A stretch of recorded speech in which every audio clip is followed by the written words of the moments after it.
ছেড়ে আজ কামাল্লার জমিনে শুয়ে আছেন। আব্বাজান এই মাহফিলটা আসার জন্য খুব ইচ্ছা পোষণ করেছিলেন, কিন্তু আল্লাহর হুকুম চলে গেছেন। আল্লাহ যেন আব্বাজানের নেক নজর, নেক তাওয়াজ্জু আমাদেরকে নসিব করেন। আমরা সকলে বলি আল্লাহুম্মা আমিন।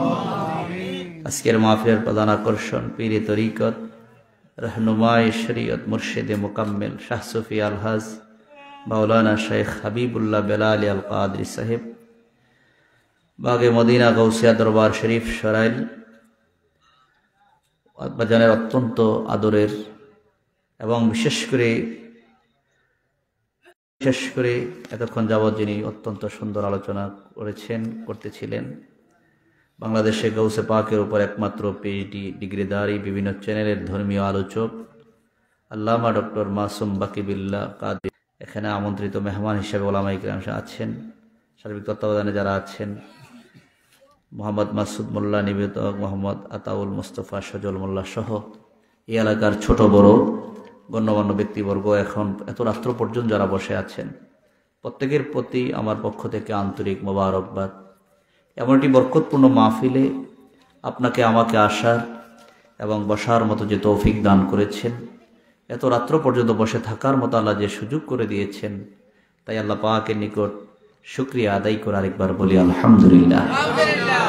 আল্লাহ যদি আপনাকে আমাকে সুযোগ না দিতেন, তৌফিক না দিতেন, তাহলে আপনাকে আমাকে আজকের এই মাহফিলে আসা এবং বসা সম্ভব হতো না। আসতে পেরেছি, এটা আল্লাহ পাকের একটা খাস রহমত। এই জন্য আল্লাহর নেয়ামতের শুকরিয়া আদায় করলে আল্লাহ নেয়ামত আরো বাড়াইয়া দেন। কি বলেন, ঠিক না? আল্লাহ পাকের নেয়ামতের শুকরিয়া আদায় করলে নেয়ামত আল্লাহ কি করে দেন? বাড়াইয়া দেন। আর নেয়ামত পেয়ে যদি নেয়ামতের অস্বীকার করে, আল্লাহ তাদেরকে কঠিন শাস্তি দেন। আর আল্লাহ যদি শাস্তি দেন, পৃথিবীর কোনো শক্তি নাই এই শাস্তি থেকে আপনাকে বাঁচাতে পারে। এই জন্য আল্লাহ নেয়ামতের শুকরিয়া করার জন্য বেশি কোনো কিছু লাগে না। আল্লাহ বলেন ছোট্ট একটি কালাম আলহামদুলিল্লাহ পাঠ করলেই আল্লাহ খুশি হয়ে যান। আর যেন না সুবহানাল্লাহ, লা ইন শাকারতুম লাযীদান্নাকুম। বান্দা, তুমি যদি নেয়ামতের শুকরিয়া আদায় করো, আল্লাহ নেয়ামত আরো কি করবেন? বাড়ায় দিবেন। আল্লাহর কাছে কি নেয়ামতের কোনো অভাব আছে? আল্লাহর কাছে নেয়ামতের কোনো অভাব নাই, কিন্তু আমাদের যার যত আছে তার তত কি অভাব। পৃথিবীর মানুষের অভাব শেষ হয় না, আমাদের অভাব থেকেই যায়। পৃথিবীর কোনো মানুষ আপনার আমার অভাব শেষ করতে পারবে না, কিন্তু আল্লাহ ইচ্ছা করলে একটা ফকিরকে ধনী বানাই দিতে পারেন, আবার ধনীকে কি করে দিতে পারেন? ফকির করে দিতে পারেন। দেখা যায় দুনিয়ার মানুষ আপনাকে, আপনার আব্বা আম্মা আপনজনেরা অনেক টাকার মালিক বানাই দিচ্ছেন, কিছুদিন পরে দেখা যায় এই সম্পদ আপনি ধরে রাখতে পারেন নাই। দুনিয়ার মানুষ যদি চেষ্টা করে ধনী হওয়া যাইতো, ধনী থাকতে পারতো, তাহলে ধনী মানুষগুলা কখনো গরিব হতো না। কি বলেন, ঠিক না? চেষ্টা করেও থাকা যায় না। আল্লাহ বলেন আমি যদি না রাখি, ধনীকে আমি গরিব বানাতে পারি, গরিবরে আমি ধনী বানাইতে পারি। এই ক্ষমতা কার? আল্লাহর ক্ষমতা। এই জন্য আল্লাহ পাক বলেন বান্দা, তুমি যদি নেয়ামত পেয়ে নেয়ামতের শুকরিয়া আদায় করো, আল্লাহ নেয়ামত আরো কি করবেন? বাড়াই দিবেন। আল্লাহ নেয়ামত আরো বাড়াই দিবেন। আর নেয়ামত পেয়ে অস্বীকার করলে আল্লাহ নেয়ামত আরো কি করবেন? কমাই দিবেন। অস্বীকার করলে আল্লাহ তাদেরকে শাস্তি দিবেন। মুসা কালিমুল্লাহর জামানায় ধনী মানুষ আর গরিব মানুষ, মুসা কালিমুল্লাহ তো আল্লাহর সাথে কথা বলে, ধনী মানুষ বলতেছেন, ও মুসা, তুমি আল্লাহকে জিজ্ঞেস করো কি করলে আমার সম্পদ কমবে। আর গরিব যে এমন গরিব, বালু দিয়ে কাপড় নাই, মরুভূমির মধ্যে লজ্জা নিবারণ করার জন্য বালু দিয়ে লজ্জা ঢেকে রেখেছেন। ওই ব্যক্তি বলতেছেন, ও মুসা কালিমুল্লাহ, আল্লাহ আমাকে এত গরিব বানায় রাখছেন, গিয়ে বলো তো আমাকে কি কাজ করলে আল্লাহ আমাকে কিছু সম্পদ দিবেন। তো দুইজনের ব্যাপার আল্লাহর কাছে জিজ্ঞাসা করলেন। আল্লাহ পাক বললেন, ধনী ব্যক্তিকে বলো সে যেন আমার নেয়ামতের শুকরিয়াটা কমায় দেয়। নেয়ামতের শুকরিয়া কি করে দেয়? কমায় দেয়। আর গরিবরে বলো যে অবস্থায় আছে ওই অবস্থায় যেন আমার শুকরিয়া আদায় করে। দেখছেন, একটা গরিব মানুষ শুকরিয়া আদায় করা অনেক কঠিন, কি বল ঠিক না? যে আমার কিছুই নাই ওই অবস্থায় আমি আল্লাহর নিয়ামতের শুকরিয়া আদায় করা, এটা অত্যন্ত কঠিন। কিন্তু নবীজি বলছেন শুকরিয়া আদায় করার কৌশল, তুমি যদি মনে করো যে আমি যেমন আছি আমার চেয়ে যে দুর্বল, যে আমার তো বডি আছে, হাত আছে, পা আছে, চক্ষু আছে, আরেকজন তো চক্ষুও নাই, আরেকজনের হাত নাই, আরেকজনের পা নাই, যদি আমার চাইতে দুর্বল যে ব্যক্তি তার দিকে খেয়াল করি, তখন আল্লাহর দরবারে আমার শুকরিয়া চলে আসবে। আরেকজন সুবহানাল্লাহ। তখন আমার কি হবে?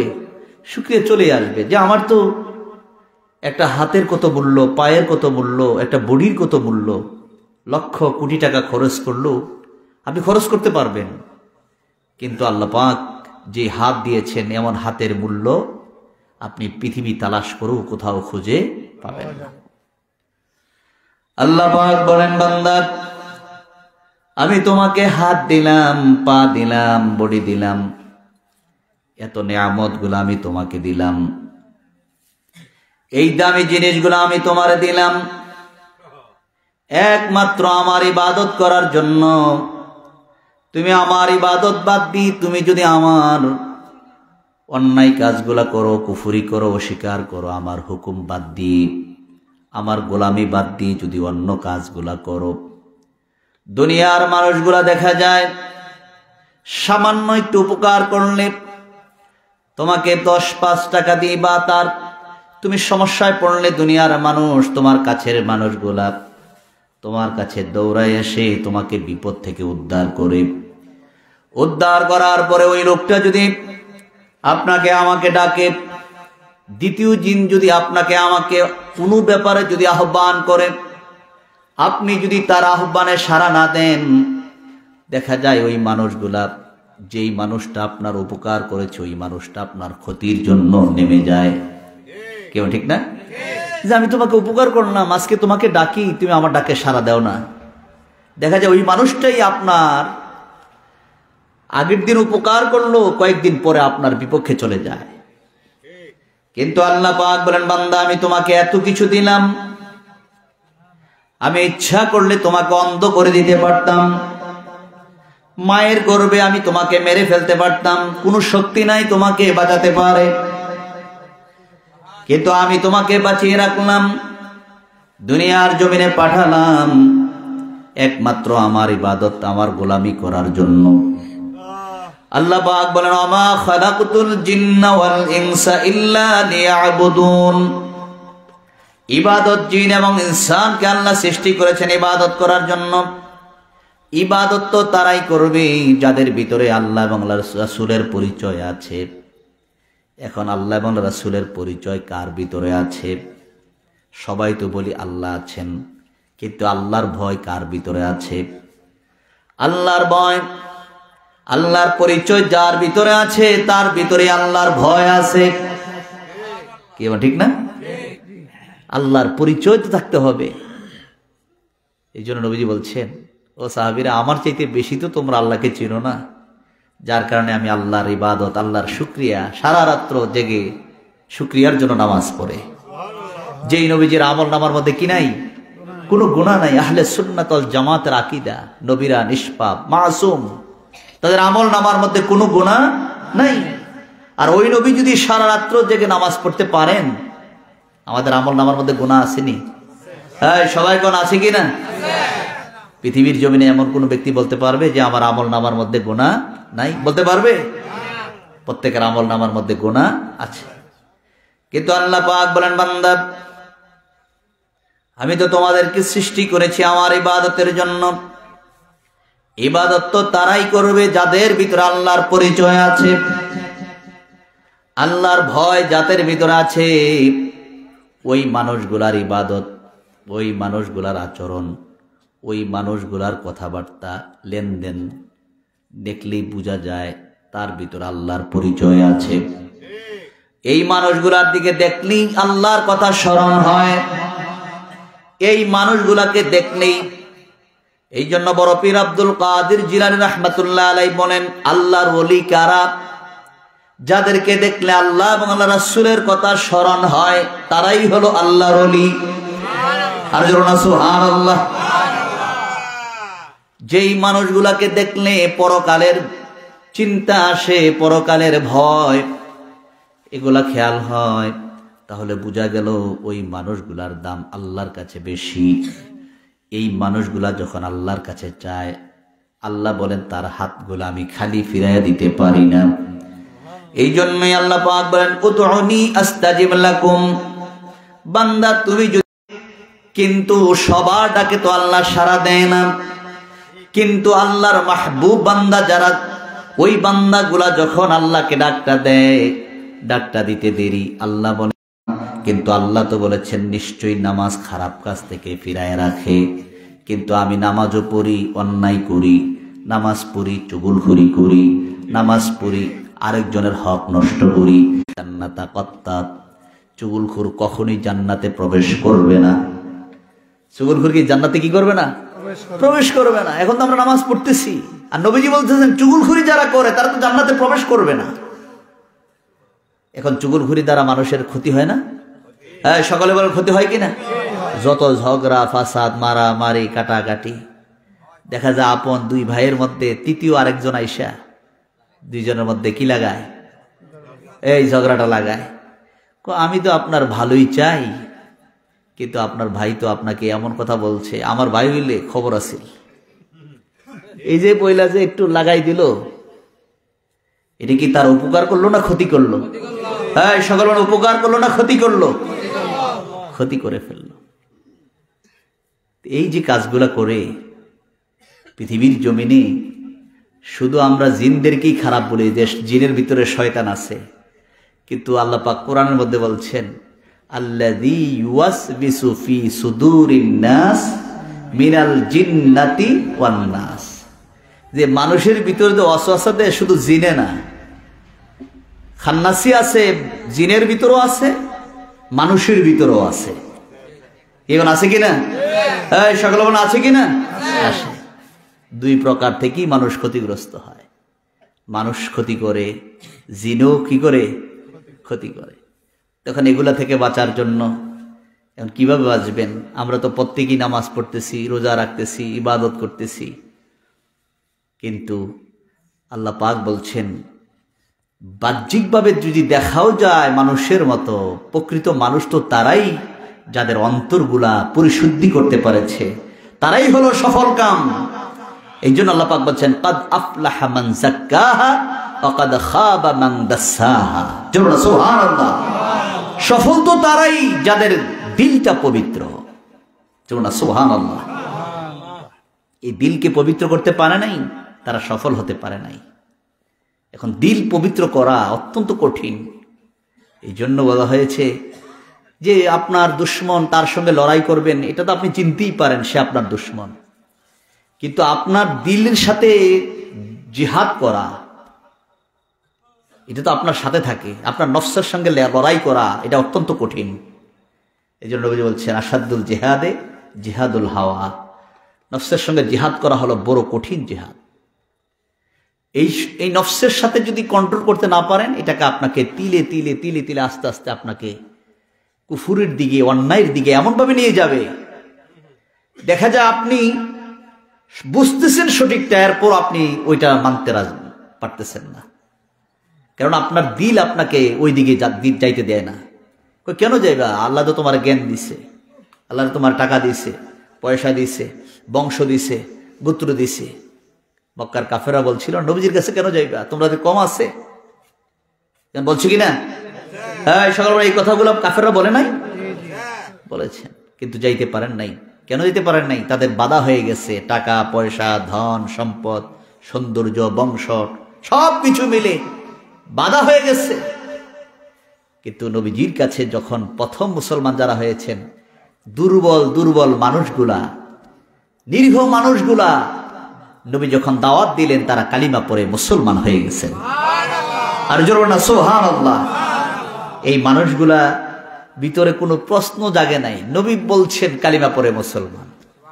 আর জোরে না সুবহানাল্লাহ। আবার কপালও লাগবে। আল্লাহ যাদেরকে হেদায়েত দেয়, হাজার মানুষ বুঝাইও তাকে কুফুরির মধ্যে নিতে পারে না। আর কেউ যদি কুফুরির মধ্যে চলে যায়, হাজার মানুষ বুঝাইও তাকে হেদায়েতের পথে আনতে পারে না। আবু জেহেল নবীজির যত মুআজিজা দেখেছেন, কোন কাফের না, কোন মুসলমান এত মুআজিজা দেখে নাই। কি বল ঠিক না? আবু জেহেল তো উঠতে বসতে নবীজির মুআজিজা দেখেছেন। আবার সে গিয়ে নবীজির পরীক্ষাও করতেন। তো এত পরীক্ষা, এত মুআজিজা প্রকাশ পাওয়ার পরও আবু জেহেল কালিমা পড়তে পারে নাই। আবার কিছু মানুষদেরকে কাফেররা বাধা দিতেন যে নবীর কাছে যাও না, নবীজি পাগল। তখন বলতেন, পাগলটা কেমন, একটু গিয়ে দেখে আসি না। তো নবীজির নুরানি চেহারা মোবারক দেখে মা আয়েশা সিদ্দিকা রাদিয়াল্লাহু তাআলা আনহা বলেন, নবীজি যখন কোনো সময় দেখতাম খুব দ্রুত বের হয়ে যাচ্ছেন, তারপর নবীজি খুব পরিপাটি হয়ে সৌন্দর্য চেহারা নিয়ে নবীজি বের হতেন। আমি নবীজিকে জিজ্ঞেস করলাম, ইয়া রাসূলুল্লাহ, আপনি এই সৌন্দর্য করে চোখের ভ্রু পর্যন্ত ঠিক করে চুলগুলো আছড়ে দাড়ি মোবারক আছড়ে সুন্দর হয়ে বের হন। নবীজি বললেন, আয়েশা, আমি হলাম পৃথিবীর সকল মানুষের ঈমান। আমাকে দেখে মানুষ ঈমান আনবে। আমি রাসূলুল্লাহর আচরণটা কেমন, আমি কিভাবে চুল রাখতাম, কিভাবে দাড়ি মোবারকটা রাখতাম, আমি একদিনের জন্য যদি এলোমেলো হয়, এটাই মানুষ বলবে কিয়ামত পর্যন্ত। তো এমন সুন্দর পরিপাটি হয়ে নবীজি আসেন।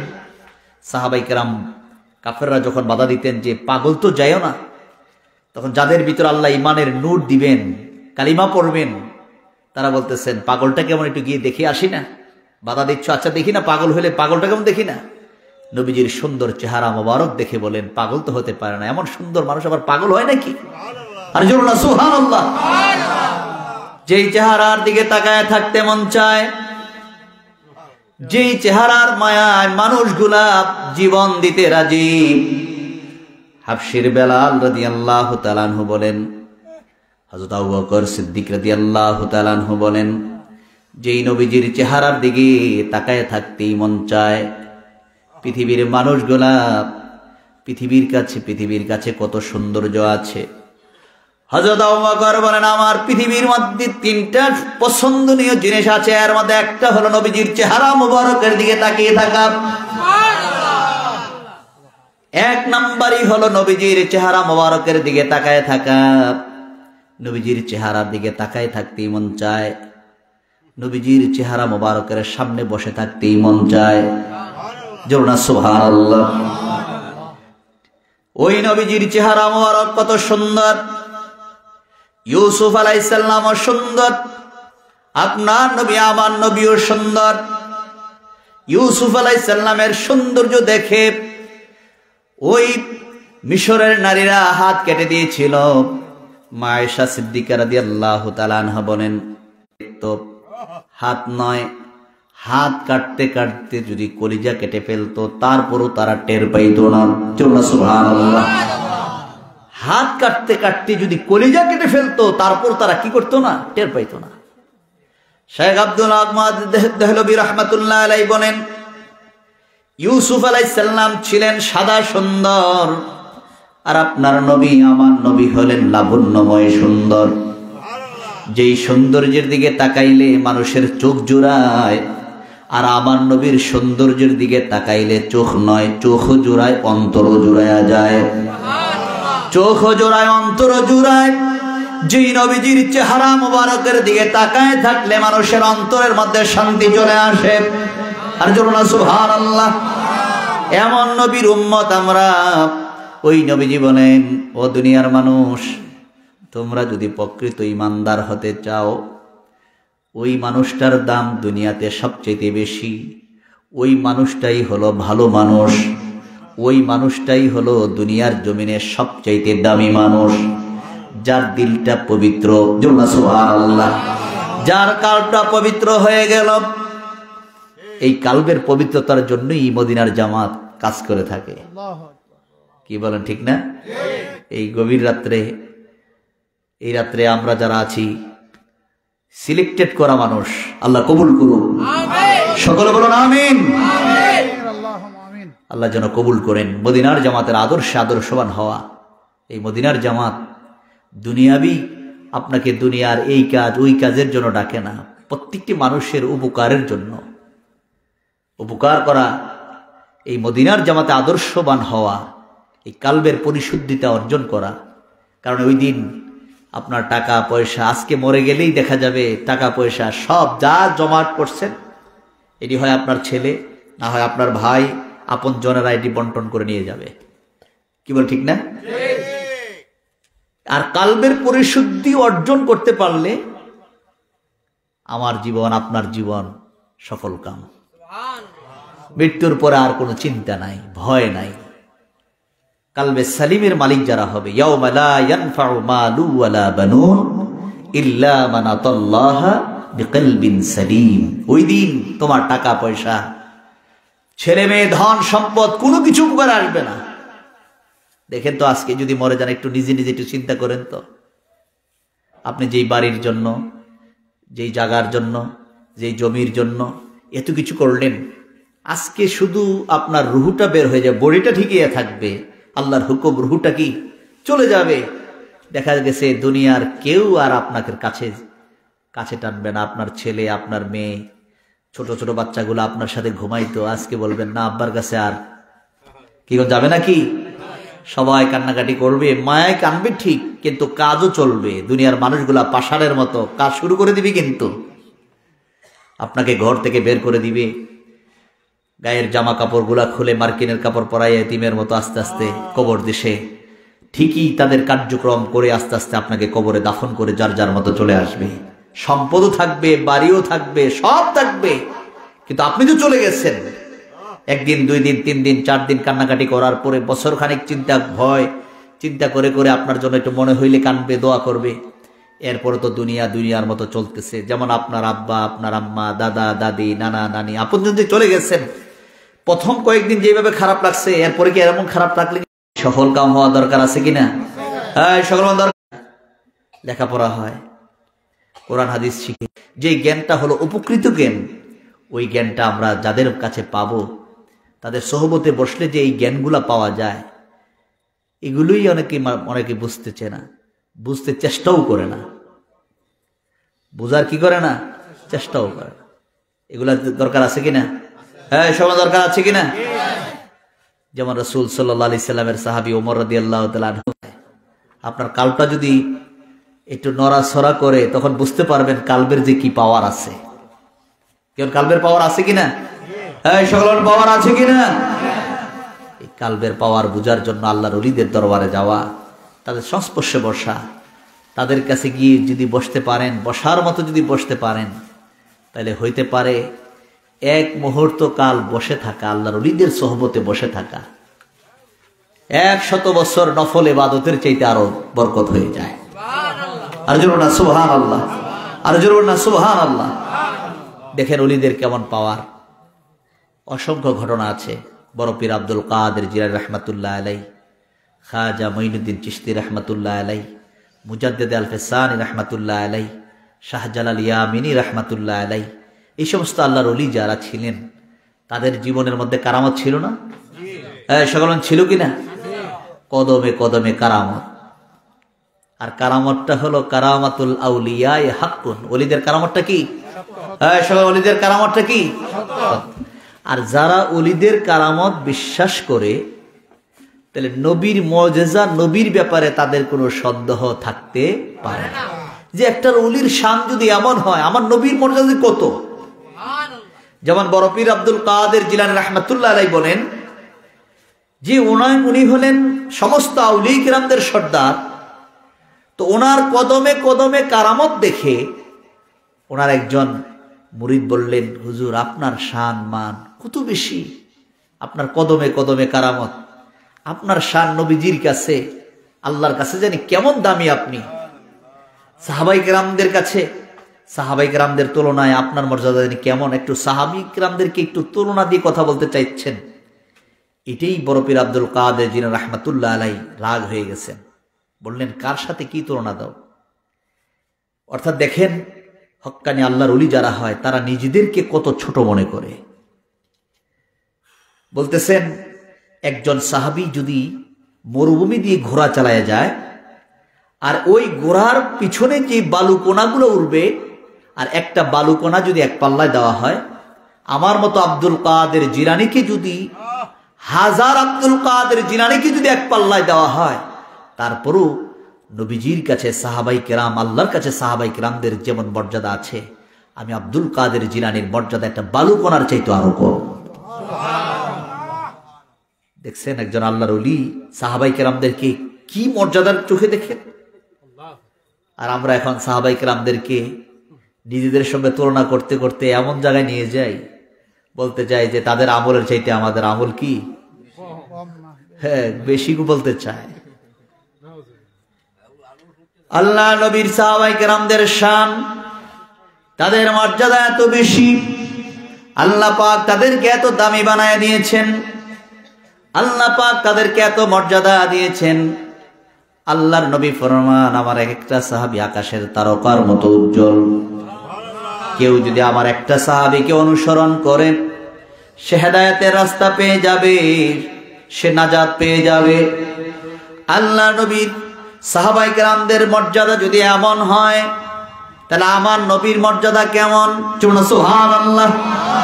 একজন ওলির মর্যাদা যদি এমন হয়, সাহাবীর মর্যাদা কেমন, আমার নবীর মর্যাদা কেমন? তাহলে বোঝা গেল একজন ওলিকে যারা মানবে, ওলির কারামত গুলা যারা বিশ্বাস করবে, তারা নবীর ব্যাপারে কোনো সন্দেহ থাকতে পারে না। কেমন ঠিক না বেটি? একজন ওলির মর্যাদা যদি এমন হয়ে যায়, খাজা মাইনুদ্দিন চিশতি রাহমাতুল্লাহ আলাই, জুনায়েদ বাগদাদি রাহমাতুল্লাহ আলাই, ওনার একজন মুরিদানি একটা মহিলা মুরিদ ছিল। এই ছোট্ট কথাটা বলে শেষ করে দেবো, অনেক রাত্র হয়ে গেছে। ওই সকালবেলা হুজুরের কাছে বক্তব্য পড়ায়, বক্তব্যে পড়াইতে হুজুর মা তার সন্তানকে নিয়ে বক্তব্যের হুজুরের কাছে দিছে। জুনায়েদ বাগদাদি রাহমাতুল্লাহ আলাইহির একজন মুরিদানি দিছে হুজুরের কাছে, হুজুর আমার বাচ্চাটাকে বক্তব্য পড়াবেন, কোরআন পড়াবেন। তো হুজুর আবার ওই সময় দেখেন না, বর্তমানে এক শ্রেণীর মানুষ পীর মাশায়েখ বিশ্বাস করে, আরেক তারা বিশ্বাস করে না। ওই সময় যে হুজুরের কাছে বক্তব্যে পড়াইতে দিয়েছেন, উনি আবার পীর মাশায়েখ বেশি কি করে না, বিশ্বাস করে না। ওই মহিলার বাচ্চা নিয়ে যায়, আর দেখলেই বিভিন্ন ইশারা ইঙ্গিতে অনেক কথাবার্তা বলে। তো ওই মহিলা মানুষ কিচ্ছু বলে না, যে আমার ছেলেটাকে কোরআন পড়ে আসুক। কোরআন পড়তে দিচ্ছেন, কোরআন পড়ে চলে আসবে। তো প্রত্যেক দিনই যায়, আবার ছুটি হলে ছুটির আগেই মা গিয়ে সন্তানকে নিয়ে আসে। তো হঠাৎ করে একদিন সন্তানকে কোনো কাজে হুজুরই পাঠাইছেন যে আমার একটা এমন একটা খরচ আছে, তুমি নিয়ে আসো। তখন যাওয়ার জন্য ওই এখন বর্তমানে তো বাঁশের সাঁকু বা এই ধরনের জিনিসগুলা খুব কমে গেছে, তো এইভাবে নৌকা দিয়ে বা বাঁশের সাঁকু দিয়ে পার হতে হয়। তো হুজুরে তাকায় রয়েছেন, বাচ্চারা যেতেছে, তাকানোর মধ্যে দেখতেছে বাচ্চাটা নদীর পাড়ে গিয়ে নদী পার হবেন, আস্তে করে উপর থেকে নিচে পড়ে গেছে। পড়ে যাওয়ার পরে হুজুরে তো খুব চিন্তিত হয়ে গেছেন, দৌড়ে আসছেন বাচ্চাকে উদ্ধার করার জন্য, কিন্তু বাচ্চাকে আর পাইতেছে না, তালাশ করতেছেন। কিছুক্ষণ পরে মা আসছেন, বাচ্চাদের সকল বাচ্চাদের ছুটি টাইম হয়েছে, মা আইছেন। এখন হুজুর তার মাকে কিভাবে সান্ত্বনা দিবেন, বিভিন্নভাবে হুজুর ওয়াজ করতেছেন, ধৈর্যের ওয়াজ। তখন যত ওয়াজই করে, এখন সন্তান কইতেছে হুজুর ওয়াজ টাজ একটু কম করে, আমার সন্তান কই, আমার সন্তানটা দেন। যত কিছুই হুজুর খালি কইতেছেন আল্লাহর হুকুম, যেই সময় আল্লাহর হুকুম হয়, ইজা আজালুহুম লা ইস্তাখিরুনা সা, আল্লাহর হুকুম যখন হবে এক মুহূর্ত আগেও নয়, এক মুহূর্ত পরে নয়, এই সময় আল্লাহ ডাকে আপনাকে আমাকে কি করতে হবে, সাড়া দিতে হবে, চলে যেতে হবে। তো ঠিক আছে, চলে যেতে হবে। এখন আমার ছেলের কি হয়েছে, ঘটনা বলেন। তখন ঘটনা তো আর পরিষ্কার করে বলতেছে না। এমন সময় জুনায়েদ বাগদাদি রাহমাতুল্লাহ আলাইহির মুরিদানি বলতেছেন, কি আমারে কি ভয় দেখান, আমি হইলাম জুনায়েদ বাগদাদির মুরিদ। সুবহানাল্লাহ। আপনি ভয় পাওয়ার কারণ নাই। মনে করছেন আমার ছেলে পানি ছুঁড়ে মারা গেছে? না, মরে নাই, আমার ফলা জীবিত আছে। কি বলেন? আমার রাডার বাড়ি দিছে, আমার ছেলে এখনো কি আছে, জীবিত আছে। হুজুরের সাহসটা একটু বাড়ছে, যাক উনিজন নিজেরটা নিজে কইতেছে। ঠিকই কহা, আমার ছেলের নাম দিয়ে যখন ডাক দিছে, পোলায় পানির থেকে লাভ দিয়ে উঠছে, আসি আল্লাহর ওলির কি পাওয়ার, কেন পাওয়ার আসেনি? হ্যাঁ, সবাই কোন পাওয়ার আসেনি? এটা হলো কারামত। এটা কি? আচ্ছা, এই কারামত যদি কেউ বিশ্বাস করে, তাহলে নবীর মুজিজা বিশ্বাস করতে কি তার কষ্ট হবে?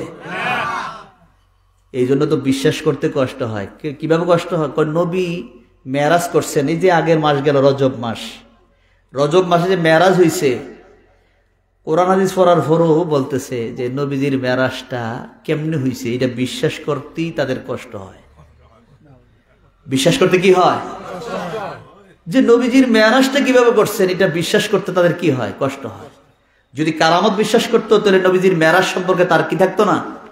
প্রশ্নই থাকতো না যে আমার নবীর দ্বারা যদি একটা সাধারণ মানুষ যদি আল্লাহকে ডেকে ওই মাকাম অর্জন করতে পারে, আর যেই নবীকে আল্লাহ পাক নিজে হাবিবুল্লাহ বলে ডাক দিয়েছেন, ওই নবীর মর্যাদা সবচাইতে বেশি। সুবহানাল্লাহ। তাকবীর, আল্লাহু আকবার, রিসালাহ, ইয়া রাসূলুল্লাহ, গাউসিয়া, ইয়া রাসূলুল্লাহ, বলি আল্লাহ যেখানে আমরা আছি সেখানে, ইজ্জত পিশেব কিবলা জিন্দাবাদ, জিন্দাবাদ। রাসূল সাল্লাল্লাহু আলাইহি সাল্লামের মেরাজ কি তখন বিশ্বাস করতে কি কারোর চিন্তা হতো যে নবীজি কিভাবে মেরাজটা করছেন? দেখেন, মেরাজ করছেন নবীজি, আর আল্লাহ পাক কোরআনের মধ্যে বলছেন যে সুবহানাল্লাযী আসরা বিআবদিহি লাইলাম মিনাল মাসজিদিল হারামি ইলাল মাসজিদিল আকসা। যদি উর্দু গমনের অনুষ্ঠান নিয়ে যদি আমরা আলোচনা নাও যদি করি, শুধু মসজিদুল হারাম থেকে যে মসজিদুল আকসার মধ্যে গেছেন, যাওয়া আসা, এখন যাওয়া আসা, একটা হলো স্বপ্নে যাওয়া। আপনি যদি স্বপ্নে চোখ বন্ধ করে ঘুমাই রয়েছেন, মক্কা মদিনায় গেছেন, প্লেন দিয়ে যাইতে 6-7 ঘন্টা, 7 ঘন্টা মিনিমাম 7 ঘন্টা লাগে, আসতে 7 ঘন্টা, 14 ঘন্টা। আর আপনি ঘুমের ভিতরে স্বপ্নের ভিতরে মক্কা মদিনায় গিয়া তাওয়াফ কইরা চতুর্দিকে ঘুইরা কত জায়গায় বেড়াইয়া আবার আইসা পড়ছেন, সব মিলাইয়া 2-2.5 ঘন্টার ভিতরে ঘুমাইছেনই যতটুকু, আর স্বপ্নে কতটুকু ছিলেন, এই অল্প সময়ের ভিতরে কত জায়গায় ঘুইরা টুইরা 7-8 ঘন্টার রাস্তা যাইতে আইতেও 7 ঘন্টা, 14 ঘন্টার রাস্তা। আপনি দেখা গেছে 5 মিনিটের স্বপ্নের ভিতরে সব শেষ। কি বলেন, ঠিক না? আবার যে স্বপ্নের ভিতরে যে গেছেন, এটা একটা বডি লিয়ে গেছেন না? কি আপনি বডি লিয়ে ঘুরছেন না? এটা কোন বডি? যেটা সুবহানাল্লাহ। আবার রাসূল সাল্লাল্লাহু আলাইহি সাল্লাম যে মেরাজ করছেন, আল্লাহ পাক আল্লাহ কি মেরাজটা কি স্বপ্নে করাইছেন না জাগ্রত অবস্থায়? শুধু জাগ্রত। নবীজির ঘুম থেকে উঠাইয়া কাবার হাতিমের মধ্যে শোয়াইয়া সিনা চাক পর্যন্ত করাইছেন। কি করছেন? সিনা কি করছেন? চাক করাইছেন। ইমাম জালালউদ্দিন সুয়ুতী রাহমাতুল্লাহ আলাইহি বলেন, রাসূল সাল্লাল্লাহু আলাইহি সাল্লামের সিনা মোবারক চাক করার পরে জিবরাইল আমিনের সাথে আরেকজন ফেরেশতা নিয়ে আসলেন, জান্নাতি পেয়ালার মধ্যে কাল্পটাকে বের করে জমজমের পানি দ্বারা পুরা সিনাটাকে কি করছেন? ধৌত করছেন। ধৌত করে রাসূল সাল্লাল্লাহু আলাইহি সাল্লামের কাল্প মোবারকের মধ্যে হিকমত দিয়ে, ঈমান দিয়ে এমন ভাবে পরিপূর্ণ করে দিয়েছেন, প্রজ্ঞা দিয়ে রাসূল সাল্লাল্লাহু আলাইহি সাল্লামের কাল্পটাকে আবার যখন ওই জায়গার মধ্যে ফিটিং করে দিলেন, এরপরে রাসূল সাল্লাল্লাহু আলাইহি সাল্লামকে নিয়ে মসজিদুল হারাম থেকে মসজিদুল আকসার মধ্যে যে নিয়ে গেলেন, ওই সময় লাগতো প্রায় 1 মাস। সবচেয়ে দ্রুত যানবাহন দিয়ে সময় লাগতো কয়দিন? 30 দিন, 1 মাস সময় লাগতো। তো যাইতে যদি 1 মাস হয়, আসতে আবার কতদিন? আবার 1 মাস, তো 2 মাস। আর নবীজি বলতেছেন, আর আল্লাহ বলতেছেন, নবীজির কথাটা আল্লাহ বলতেছেন, বিআবদিহি লাইলাম, রাত্রের একটা অংশে। লাইলাম মানে কি? পুরো রাত্র না, রাত্রের কি একটা অংশ। একটা অংশে আল্লাহ পাক নবীকে নিয়ে মসজিদুল হারাম থেকে মসজিদুল আকসার মধ্যে নিয়ে সফর করে যে আসলেন, আসার পরে দুনিয়ার মতো সব, কিন্তু দুনিয়ার মানুষগুলো স্বাভাবিকভাবে চলতেছে, ঘুম থেকে উঠছে। আর আল্লাহ যে এর ভিতরে রাখছেন, কিভাবে রাখছেন, এটা পৃথিবীর মানুষ কি বুঝতে পারবে? এই জন্য পৃথিবীর প্রাণ বলা হয়েছে নবীজিকে। নবী নাই, পৃথিবী অবস্থান। আগের মতো স্টপ হয়ে আছে। নবী আসছেন, প্রাণ চলতে শুরু করে দিয়েছে। আর যেমন না সুবহানাল্লাহ, যেমন আল্লাহ পাক আগেই নবীদেরকে দিয়ে একটু প্রকাশ করে দিয়েছেন। যেমন এক নবীকে আল্লাহ পাক 100 বছর ঘুম পাড়ায় রাখছেন। 100 বছর কি করছেন? উজাইর আলাইহিস সালাম রে 100 বছর কি করছেন? ঘুম পাড়ায় রাখছেন। গাদার উপরে সওয়ার হয়ে গেছেন, ঘুমাইছে যে গাদা নিয়ে গেছেন, ওনার বিবি রুটি হালুয়া বানাই দিচ্ছেন, গাদার উপরে সওয়ার হয়ে গেছেন, সফর করে বলছেন আমি সামনে গিয়ে রুটি খাবো, হালুয়া খাবো। এখন এই অবস্থার মধ্যে উনি রুটি হালুয়া গাছের সাথে উপরে লটকায় রেখে গাদাটাকে বেঁধে বলছেন একটু আরাম করে একটু পরে খাবো। আল্লাহ এর ভিতরে ওনাকে ঘুম পাড়াই দিচ্ছেন। এক ঘুমে 100 বছর। এক ঘুমে কি 100 বছর। 100 বছর যে ঘুমাই রয়েছেন, এই দিক দিয়ে গাদার উপরে আল্লাহ 100 বছর ঠিকই কায়েম করে দিছেন।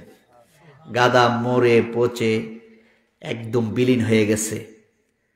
আর ওনার বয়সের উপরে যেই বয়স নিয়ে ঘুমাইছেন, যেই চেহারা নিয়ে, এই অবস্থায় রয়ে গেছে। রুটি আর হালুয়া একই অবস্থায় ঘুমাইছেন, উঠে দেখতেছে রুটিও গরম, হালুয়াও গরম।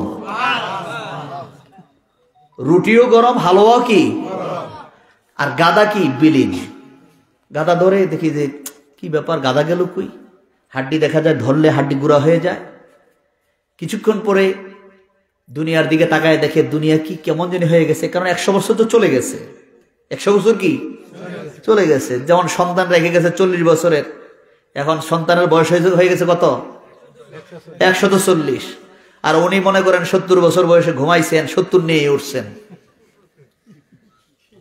এখন বাপ ছেলের দিকে তাকাইলে বাপের থেকে মুরব্বী মনে হয়। আল্লাহকে আমি কি পারি? এই ক্ষমতা কার?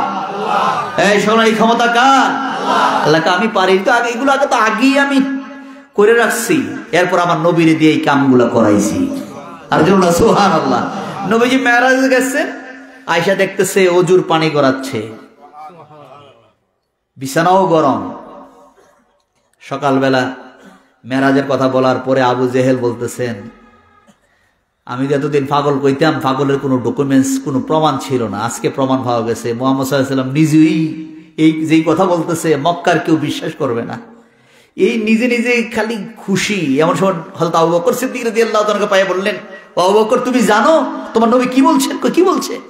নবী নাকি মক্কা থেকে বাইতুল মুকাদ্দাসে গেছেন, আবার নাকি সেখান থেকে নামাজ পড়াইয়া ইমামুল মুরসালিন হয়ে কত কিছু করে নাকি আবার আসছেন। এটা কি সম্ভব? কে বলছে? নবীজি বলছেন। তো আমার নবী যদি বলে থাকে আমার নবীর কথা সত্য, পাগল দেখছি, এমন পাগল তো দেখি নাই। তুমি কি বলো? আমার নবী যা বলছে সত্যই বলছে। আমার নবী ব্যাপারে আবু বকর যখন সত্যতার প্রমাণ দিয়েছে, আল্লাহ ডাক দিয়ে বলেন, জিবরাইল আমার আবু বকরকে সিদ্দিক উপাধি দিয়ে দাও। আর এমন সিদ্দিক হয়ে গেল, সকল সত্যবাদীরা হাসরের ময়দানে হযরত আবু বকর সিদ্দিক রাদিয়াল্লাহু তাআলা আনহুর পতাকার নিচে আশ্রয় গ্রহণ করবে। সত্যবাদীরা আবু বকরের সাথে এক জান্নাতে চলে যাবে। জোরে না সুবহানাল্লাহ। তাদের দাম আল্লাহ বাড়াই দিবেন, তাদের মর্যাদা কে বাড়াই দিবেন? আল্লাহ বাড়াই দিবেন। সত্যবাদীদের দাম আছে নি? এই সকল দাম আছে কিনা? আছে। এই জন্য আল্লাহ পাক বলছেন, ওয়াকুনু মা'আস সাদিকিন, তোমরা সত্যবাদীদের সঙ্গী হও। মিথ্যাবাদী যারা দেখবেন কেউ কাউকে বিশ্বাস করতো না, কবে যে হেতু মিথ্যা কথা বলে, একটু পরে তো লড়ে যেতে পারে। এই জন্য আল্লাহ পাক দেখেন নবীর পরে কেমন বিশ্বাস, যার কারণে মক্কার মানুষগুলা নবীজিকে আলামিন বলে ডাকতেন, বিশ্বাসী বলে ডাকতেন। আগে নবীর গ্রহণযোগ্যতা মক্কার সকল মানুষের ভিতরে আল্লাহ পয়দা করে দিয়েছেন, সৃষ্টি করে দিয়েছেন, যে উনি এমন একজন নবী যার কথা এবং কাজের মধ্যে সবসময় কি আছে? মিল আছে, সত্যতা আছে। কথা যাহা বলে তাহাই করে, যাহা বলে বাড়ায়ও বলেন না, কমায়ও বলেন না, যাহা বলেন সত্যই বলেন। যেমন সুবহানাল্লাহ। আর আমরা তো কারোর প্রশংসা করতে গেলে একটু বাড়ায় করি। কার মানুষ হওয়ার জন্যই আল্লাহ ওয়ালাদের সহবতে যাওয়া। সত্যিকার মানুষ যদি হতে হয় তাহলে আল্লাহর ওলিদের সহবতে যেতে হবে। আর আল্লাহর ওলিদের সহবতে যদি যাইতে পারি, দুনিয়া তো কামিয়াব, আখিরাতও কামিয়াব। এই জন্য নবীজি দোয়াও তো শিখাইছেন। নবীজি সবসময় দোয়া করতেন, রব্বানা আতিনা ফিদ দুনিয়া হাসানা ওয়া ফিল আখিরাতি হাসানা। আল্লাহ, হে প্রভু, তুমি আমাকে দুনিয়ার কল্যাণ দাও, আখিরাতের কল্যাণ দাও। দুনিয়ার উত্তম জিনিসগুলো হাসানা, উত্তম উত্তম জিনিসগুলো আমাকে দাও। ওয়াফিল আখিরাতে হাসানা, আখিরাতের উত্তম জিনিসগুলো আমারে দাও।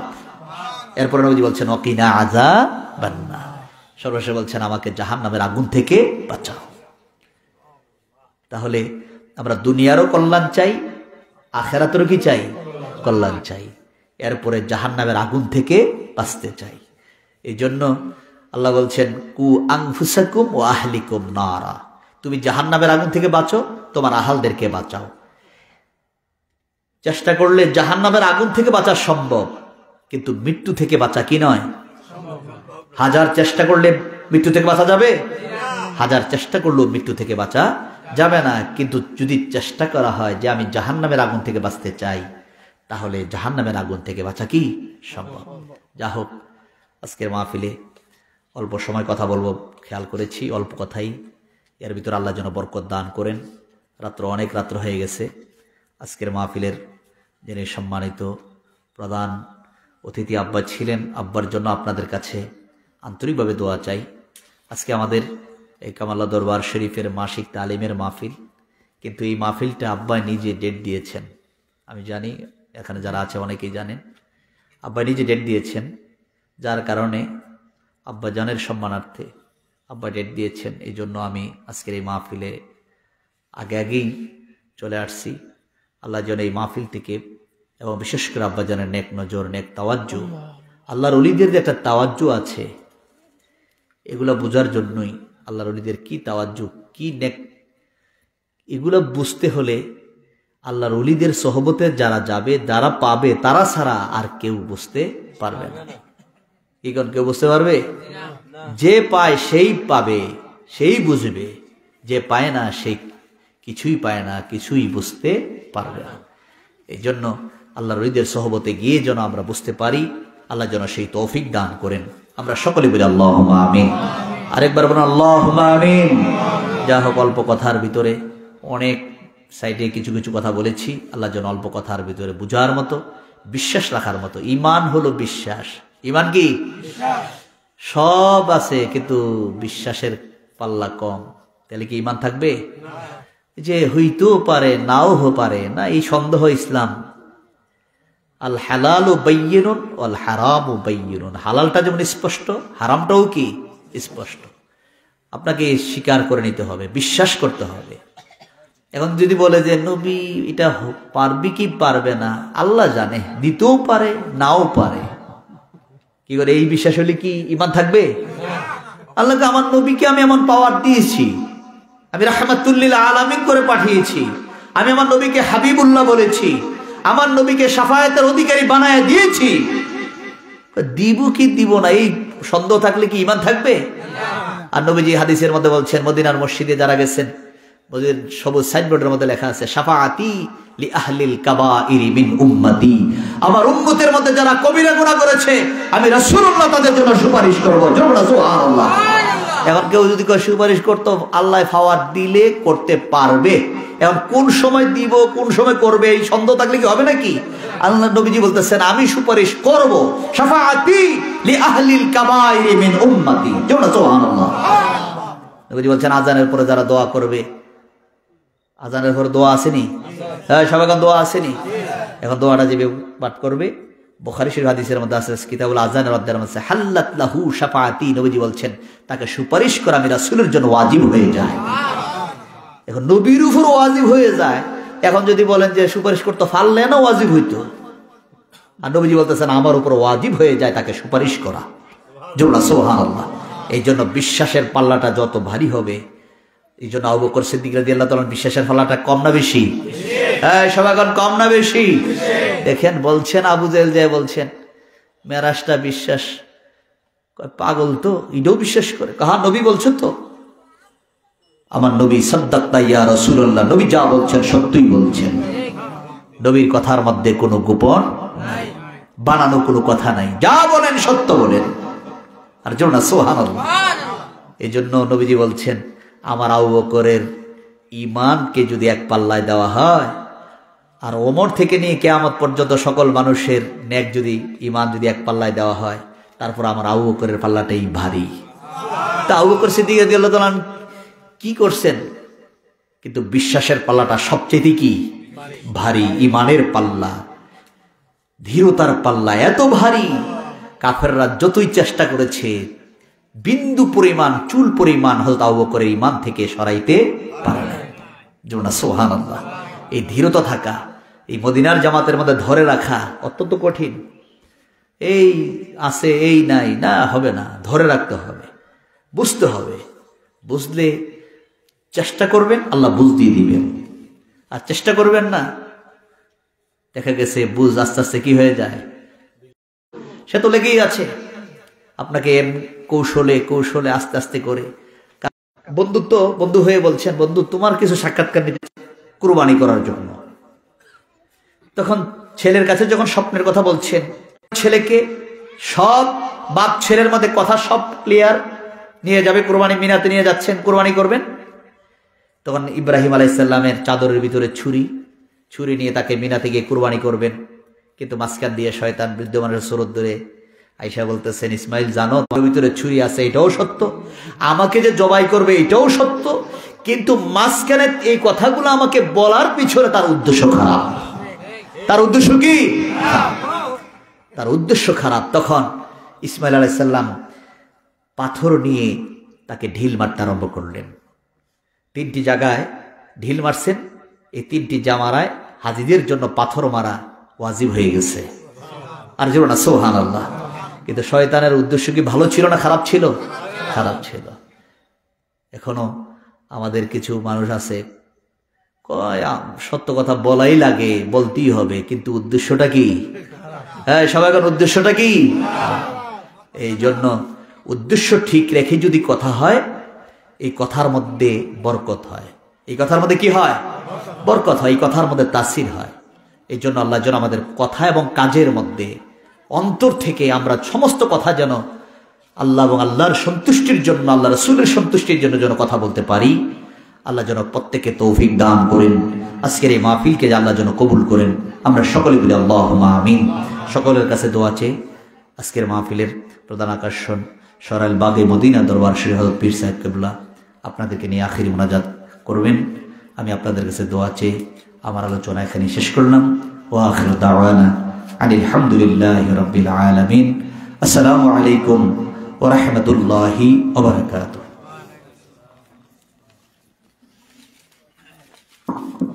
সকলে বলুন মারহাবা, জবান খুলে বলেন মারহাবা।